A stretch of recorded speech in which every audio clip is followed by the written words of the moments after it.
ओम श्रीमद् भगवत गीता द्वितीय अध्याय श्लोक 8 संपूर्ण सारांश संबंध। पूर्व श्लोक अर्जुन भगवानंकर शरणागत तो होइगले, किंतु मनरे भाबिले जे भगवानंकर तो युद्ध कराइबा उद्देश्य रहिछि, किंतु युद्ध करिबा मु निज पाई धर्मयुक्त मने करुनाई। से प्रथमे जेपरि उत्तिष्ठ कहि युद्ध पाई आज्ञा देइथिले, सेपरि एबे भी युद्ध करिबा पाई काले आज्ञा देई देबे। द्वितीयतः बोध हुए निज हृदयर भाव गुड़िकु मु भगवानंक सम्मुखरे पूर्ण रूपे उपस्थापित करि पारि नाही।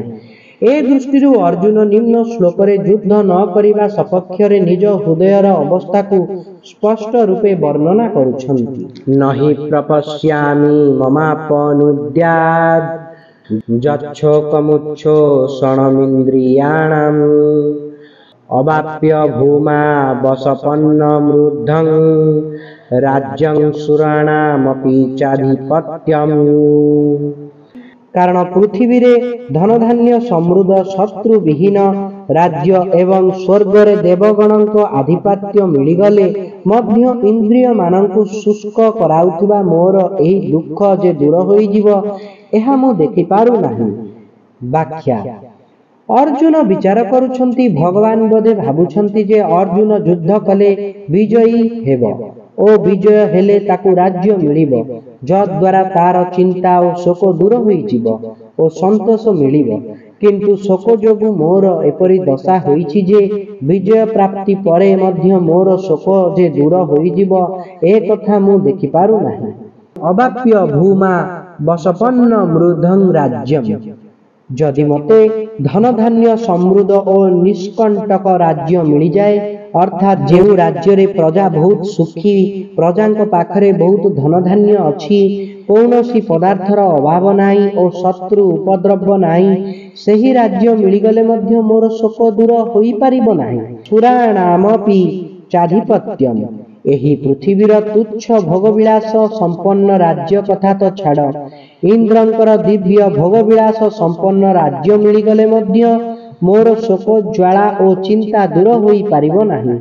अर्जुन प्रथम अध्याय कहिथिले मु विजय चाहू नाही, राज्य चाहू नाही कि सुख भी चाहू नाही। कारण सेही राज्यरु कौन मिलिब, सेही भोगरु कौन मिलिब, सेही जीवनरु कौन मिलिब।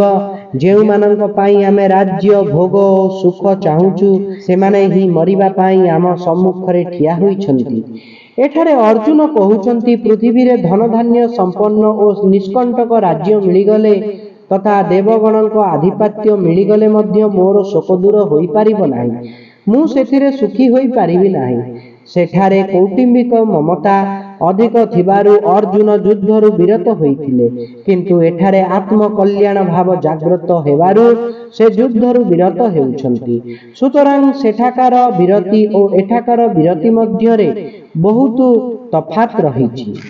नहि प्रपश्यामि ममापनुद्यात् यच्छोकमुच्छ क्षणमिन्द्रियाणाम्।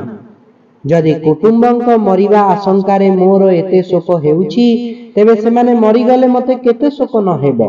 जदि राज्य पाई मोर शोक होइथांता, तेबे राज्य मिलिगले ताहा दूर होई जांता, किंतु कुटुंब नाश आशंका जनित शोक राज्य मिलिले किपरि दूर हेबो। शोक दूर हेबा कथा छाड़ंतु, बरं ताहा आहुरी बढ़िबो।